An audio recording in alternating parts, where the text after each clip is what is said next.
সামনে 2026 সালে বিধানসভা নির্বাচন আসতে চলেছে, তাই ভোটের আগে রাজ্য সরকারের পক্ষ থেকে মাননীয় মুখ্যমন্ত্রী মমতা বন্দ্যোপাধ্যায় কিন্তু বিরাট বড় ঘোষণা করলেন। হ্যাঁ বন্ধুরা, ঠিকই শুনছেন, রাজ্যসভার এই যে নির্বাচন, এই নির্বাচনের আগে কিন্তু সমস্ত প্রকল্পের টাকা বাড়ে। আর রীতিমতো আজকে ভিডিওতে আলোচনা করব আপনাদের এই লক্ষ্মীর ভান্ডারে 500 টাকা কনফার্ম বাড়তে চলেছে এবং পাশাপাশি বার্ধক্য ভাতা, প্রতিবন্ধী ভাতা, বিধবা ভাতায় তাতেও কিন্তু টাকা বাড়তে চলেছে। তো কি সেই অ্যানাউন্সমেন্ট ছিল, বিস্তারিত আজকের ভিডিওতে আলোচনা করছি, তার জন্য ভিডিওটি সম্পূর্ণ ওয়াচ করুন। প্রথমে একটি প্রতিবেদন তুলে ধরি, তারপর ডিটেলস আমি আলোচনা করছি। দেখুন, জানতে হবে নিউজ মাধ্যম কি বলা হচ্ছে। লক্ষ্মীর ভান্ডার প্রকল্পে 500 টাকা বাড়তে চলেছে। লক্ষ্মীর ভান্ডার প্রকল্পে 500 টাকা বাড়ছে। 1000-এর বদলে 1500 টাকা আর 1200-র বদলে 1700 টাকা। তার মানে যারা আপনারা মা বোনেরা 1000 টাকা করে পান, তারা পাবেন 1500 টাকা করে প্রত্যেক মাসে।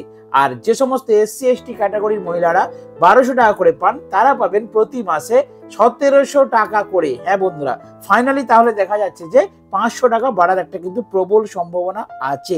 যদিও নবান্ন নিউজে এখনো কিন্তু খবর প্রকাশিত হয়নি, কিন্তু সংবাদ মাধ্যমে যেভাবে লেখালেখি হচ্ছে তাতে আপনারা নিশ্চিন্তে থাকুন যে 500 টাকা হলেও আপনাদের কিন্তু এই লোকসভা ভোটের আগে কিন্তু এই বিধানসভা ভোটের আগে কিন্তু আপনাদের 100% বাড়বেই। তো চলুন আমি বিস্তারিত প্রতিবেদনটি তুলে ধরি। লক্ষ্মীর ভান্ডার লেটেস্ট আপডেট। লক্ষ্মীর ভান্ডার 1500 হতে চলেছে, কিন্তু 3000 কিভাবে আসছে? বড় চমক। রাজ্যের সাধারণ মানুষ আগামী 12ই ফেব্রুয়ারির বাজেট পেশের দিকে তাকিয়েছিলেন। এটি মমতা বন্দ্যোপাধ্যায়ের নেতৃত্বাধীন তৃতীয় সরকারের শেষ পূর্ণাঙ্গ বাজেট, তাই রাজনৈতিক এবং অর্থনৈতিক দিক থেকে অত্যন্ত গুরুত্বপূর্ণ ছিল। যেহেতু আগামী বছর বিধানসভা নির্বাচন, তাই বাজেট ঘিরে সাধারণ মানুষের পাশাপাশি বিরোধীদেরও তীব্র কৌতূহল রয়েছে। বিশেষ করে লক্ষ্মীর ভান্ডার প্রকল্পের অনুদান বৃদ্ধি নিয়ে এবারে রাজ্য জুড়ে জল্পনা তুঙ্গে। সরকার কি এবার আরো বেশি ভাতা ঘোষণা করবে, নাকি বিরোধীদের প্রতিশ্রুতি নতুন সমীকরণ তৈরি করবে? এটাই দেখার আজকের ভিডিওতে। রাজ্যের 25 থেকে 60 বছর বয়সী মহিলারা এই প্রকল্পের আওতায় মাসিক আর্থিক সহায়তা পান। বর্তমানে তফসিল জাতি উপজাতি সম্প্রদায়ের মহিলারা প্রত্যেক মাসে 1200 টাকা করে পান, আর সাধারণ মহিলারা প্রত্যেক মাসে 1000 টাকা করে পান। 2021 সালে এই প্রকল্প চালু হওয়ার পর থেকেই লক্ষ লক্ষ পরিবারের জন্য এটি একটি বিরাট বড় ভরসা হয়ে দাঁড়িয়েছে। এবার আসছি মেন পয়েন্টে। এবারের বাজেটে অনুদান বৃদ্ধি পাবে। ভালো করে পয়েন্টটা এবারে লক্ষ্য রাখুন বন্ধুরা। গত বছর বাজেটে লক্ষ্মীর ভান্ডারের অনুদান সামান্য বাড়ানো হয়েছিল। এবার অনেকে আশা করেছিলেন যে এই অনুদান 2000 টাকা পর্যন্ত হতে পারে, যদিও সরকার এখনো এ বিষয়ে কিছু বলেনি। মুখ্যমন্ত্রী মমতা বন্দ্যোপাধ্যায় সম্প্রতি এক জনসভায় বলেন, লক্ষ্মীর ভান্ডার কোনোদিন বন্ধ হবে না, বরং দিন দিন আরো বাড়বে। পজিটিভ পয়েন্ট, একদম পজিটিভ পয়েন্ট আপনারা ফোকাস করুন যে লক্ষ্মীর ভান্ডার কোনোদিন পাবেন না। তিনি অ্যানাউন্সমেন্টে বলেছিলেন যতদিন বাঁচবেন ততদিন এই লক্ষ্মীর ভান্ডার চলতে থাকবে। আপনাদের যখন 60 বছর কমপ্লিট হয়ে যাবে, 60 বছর পর অটোমেটিক এই লক্ষ্মীর ভান্ডার আপনাদের বার্ধক্য ভাতায় কনভার্ট হয়ে যাবে। আপনাদের কোথাও যেতে হবে না, আপনারা যতদিন বাঁচবেন ততদিন এই লক্ষ্মীর ভান্ডার পেয়ে যাবেন, অর্থাৎ ভাতা আপনারা পেয়ে যাবেন।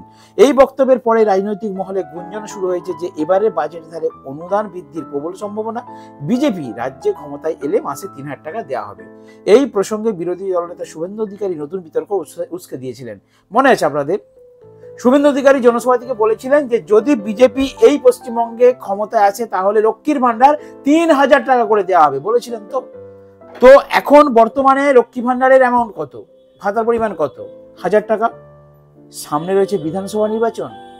আপনারা কনফার্ম থাকুন, এই নির্বাচনের আগে অবশ্যই লক্ষ্মী ভান্ডার আপনাদের বাড়বে 500 টাকা। দেখতে পাচ্ছেন প্রতিবেদনে তুলে ধরেছে। শনিবার পূর্ব মেদিনীপুরে মহিষা দলের দৌলতপন্থা গ্রাম পঞ্চায়েতের দলের জনসংযোগ অনুষ্ঠানে তিনি দাবি করেছিলেন এইবার বাজেটে মমতা সরকার লক্ষ্মীর ভান্ডার প্রকল্পে 500 টাকা বাড়াতে চলেছে। তিনি বলেন, দিল্লিতে বিজেপি ক্ষমতায় ফিরেছে, এবার বাংলাতেও পরিবর্তন আসবে। ক্ষমতায় এলে লক্ষ্মী ভান্ডার 3000 টাকা দেওয়া হবে। শুভেন্দু অধিকারী কি বলছেন? দিল্লিতে বিজেপি সরকার এসেছে, দিল্লিতে আম আদমি পার্টি ছিল, চলে গেছে, বিজেপি সরকার ক্ষমতায় এসেছে, অর্থাৎ পরিবর্তন হয়েছে। তো এই পরিবর্তন যদি আমাদের পশ্চিমবঙ্গে ঘটে, শুভেন্দু অধিকারী দাবি করছেন যে তাহলে অবশ্যই লক্ষ্মীর ভান্ডার আপনাদের 3000 টাকা করে দেওয়া হবে, একটু আটকাতে পারবে না যদি পরিবর্তন হয়। কিন্তু যদি না হয় তাহলে কে থাকবে? তাহলে মমতার সরকার থাকবে, তৃণমূল সরকার থাকবে। আর তৃণমূল সরকার যতদিন আছে, এবারে ভোট লক্ষ্মী ভান্ডার বাড়াবে না, তাই কখনো হয়?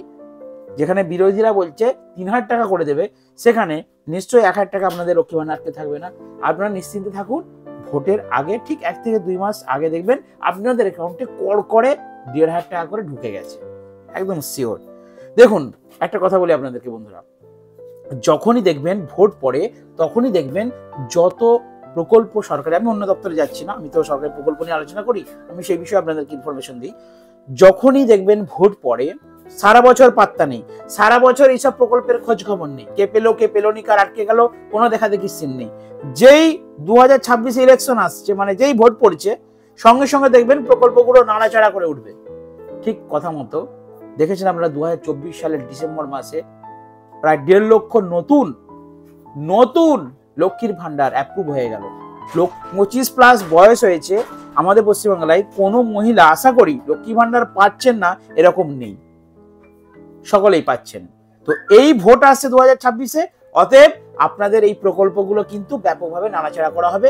আর প্রথম টার্গেট হচ্ছে লক্ষ্মীর ভান্ডার, কারণ লক্ষ্মীর ভান্ডারের টাকা বাড়িয়েই কিন্তু লোকসভা নির্বাচনে, গত লোকসভা নির্বাচনে 2024 সালে তৃণমূল সরকার কিন্তু ব্যাপক একটা রেজাল্ট করেছিল। আর সামনে 26 আবার বিধানসভা নির্বাচন, মমতা বন্দ্যোপাধ্যায়ের নিজস্ব গদি নির্বাচন। আর এমনিতেই মমতা দিদি বলেন যে এটা আমার স্বপ্নের প্রকল্প লক্ষ্মী ভান্ডার, তো লক্ষ্মী ভান্ডার অবশ্যই আপনাদের বাড়বে। এবারে আসা যাক পাশাপাশি যে প্রকল্পগুলো আছে, অর্থাৎ বার্ধক্য ভাতা, প্রতিবন্ধী ভাতা, বিধবা ভাতা, যেগুলো দীর্ঘদিন ধরে বাড়েনি। অনেক ডাউট আছে আপনাদের মধ্যে, অনেকেই পাচ্ছেন না। খালি ভোটের মানে ঢোলটা বাজতে দিন, ভোটের ডামাডোলটা একবার বেজে উঠুক, তারপর দেখবেন কে কি ভাতা পায়নি। প্রত্যেকেই ভাতা পেয়ে যাবেন। বিধবা ভাতা বলুন, প্রতিবন্ধী ভাতা বলুন, বার্ধক্য বলুন, প্রত্যেকটা প্রকল্পের টাকা আপডেট আপনারা পেয়ে যাবেন। সামনে ইলেকশন আছে, কোনো অভিযোগ রাখবেন না, এই তৃণমূল সরকার কোনো অভিযোগ আপনাদের রাখবেন না, যারা পাচ্ছেন না পেয়ে যাবেন। আচ্ছা, আশা করি আপনারা অনেকেই এবারে দুয়ারে সরকার ক্যাম্পে কিন্তু ফর্ম জমা দিয়েছেন, তো তাদের জন্য সুখবর আছে। জাস্ট মার্চ মাস থেকেই কিন্তু, বা ফেব্রুয়ারি মাসের শেষ সপ্তাহ থেকে কিন্তু আপনাদের অ্যাপ্রুভ হয়ে যাচ্ছে, যারা জানুয়ারিতে জমা দিয়েছিলেন। ফেব্রুয়ারির শেষ সপ্তাহ এবং মার্চের প্রথম দিকে কিন্তু আপনাদের ভাতার টাকা দেওয়া হবে, এরকমই খবর আছে। আর একটা কথা বলি, বার্ধক্য ভাতা, প্রতিবন্ধী ভাতা, বিধবা ভাতা, এই প্রকল্পগুলোর টাকাও কিন্তু বাড়বে। কারণ লক্ষ্মী ভান্ডার চালু হবার পর 1.5 বছরের মাথায় একবার বেড়ে যে ডবল বেড়ে গেছে, 500 ছিল 1000 হয়ে গেছে। সেই জায়গায় বার্ধক্য ভাতা, প্রতিবন্ধী ভাতা, বিধবা ভাতা, এই প্রকল্পগুলো কিন্তু দীর্ঘদিন বাড়েনি। তাই এবারে যেহেতু 2026 ইলেকশন আসছে, আর দিল্লিতে যেহেতু বিজেপি সরকার ক্ষমতায় বসে গেছে, তাই আমাদের এই পশ্চিমবঙ্গ রাজ্যের উপরে কিন্তু রাজনৈতিক দিক থেকে একটা বিরাট বড় চাপ আছে। তাই আশা করা যায় সমস্ত প্রকল্পের টাকাই কিন্তু বারবার একটা প্রবল সম্ভাবনা থাকছে। যখনই আমি নবান্ন নিউজ থেকে কোনো আপডেট খবর পাবো আপনাদেরকে ভিডিও বানিয়ে অবশ্যই শেয়ার করবো। তার জন্য আমার এই ছোট্ট চ্যানেলটিকে একটু কষ্ট করে সাবস্ক্রাইব। তো চলো বন্ধুরা, আজকের ছোট্ট আপডেট ভিডিও এখানে শেষ করলাম। দেখা হবে নেক্সট ভিডিওতে। বন্ধুরা ভালো থাকবেন, সুস্থ থাকবেন। আর যদি কোনো ভাতা প্রকল্প নিয়ে কিছু জানতে চান, তো অবশ্যই আমার এই ভিডিওর কমেন্ট সেকশনে একটু কষ্ট করে কমেন্ট করে রাখবেন।